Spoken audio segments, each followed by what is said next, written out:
bear with me. I'm trying out this Facebook Live thing for the first time.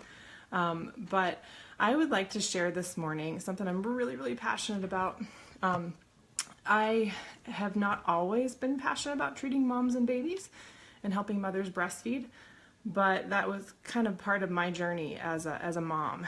As very slowly as I became a mother and breastfed myself, breastfed my two children, that became one of the things I'm just most passionate about in my practice and my life. And so one of the things I love to do is support mothers in breastfeeding. We have some pretty awful statistics in this country as far as breastfeeding goes.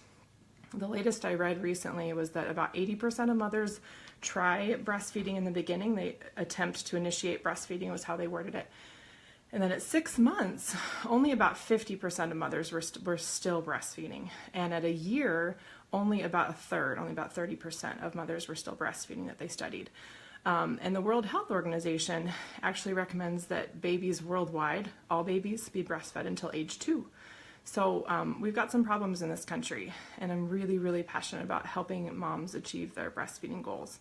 So I wanted to share a little bit about my story because I really get it. I get it how hard breastfeeding is, and I get why so many women kind of have a slow ending to breastfeeding that they do not intend to have.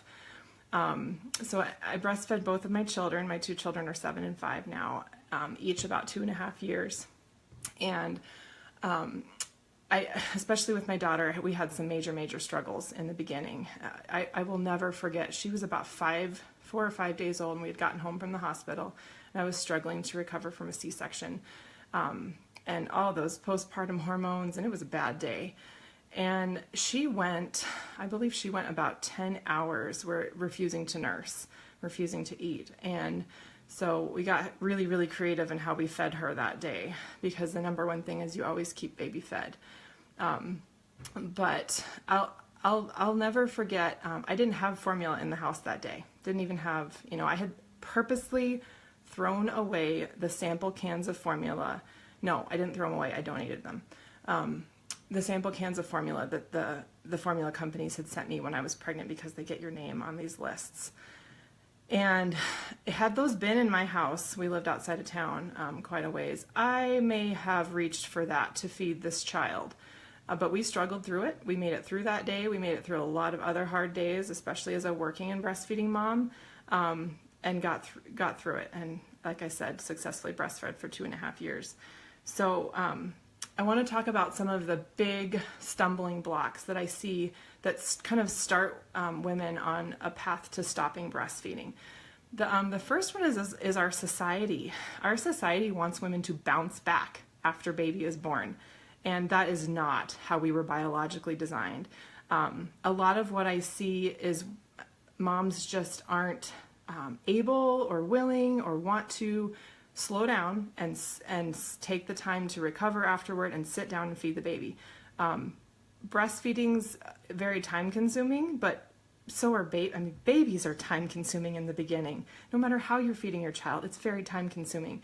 And so women very much need to more slow down, accept help, and sit down and feed the baby and let everything else go in the beginning.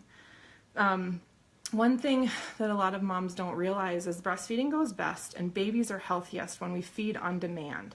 And so what that means is if baby looks hungry, even slightly hungry, then you feed the baby.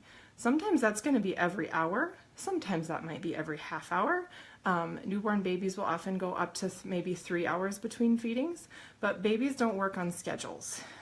There's some pretty awful books out there and really awful misinformation that tells you babies should feed every 2 to 3 hours, or even worse, every 4 hours, which is just not accurate. So watch your baby, not the clock. If they look hungry, you feed them. And there's this magical thing that happens between a mom's milk supply and the baby's nursing.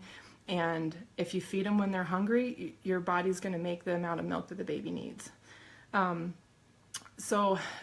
Again, I talked about not having formula in the house in the beginning. We think, one bottle of formula, no big deal. And sometimes it's not, but very often it is a really big deal. For every bottle of formula you put in the baby, that's one feeding that you're teaching your body your baby doesn't need. And so if we are supplementing with formula, we need to be removing that amount of milk from your body, from your breasts, so that your body continues to know how much milk the baby needs. So that's really important. Babies' intestines have really big holes in them, literally. Where babies are born with very porous intestines where everything gets through into their blood supply. And breast milk is this magical stuff that's designed to be the perfect food for baby. And so that breast milk travels into the gut and through the walls of the intestines and into the blood supply, and baby, grows up strong and healthy.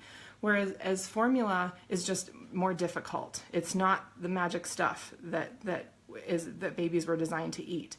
And so babies are healthiest with just breast milk. So tips on succeeding with breastfeeding. You got to have support. I was so very lucky to have a very supportive husband and very supportive family in my breastfeeding journey. Reach out for help to other mothers you might know who've breastfed. Ask for help if you're struggling. I work on lots and lots of babies who are having difficulty nursing. Sometimes it's a latching problem. I pick up lots of babies with tongue tie issues these days. Lots of little things. The biggest thing is that you get help as soon as possible, because the sooner we get to an issue, the less of an issue it becomes. We don't get down this line of milk supply problems and baby kind of not latching properly. So the sooner the better. And that's what I'm here for. Like I said, I'm really passionate about helping moms breastfeed, and you can call me anytime and I will help you through any problem you have. So thanks for watching. Have a super day. Keep up the great work, moms.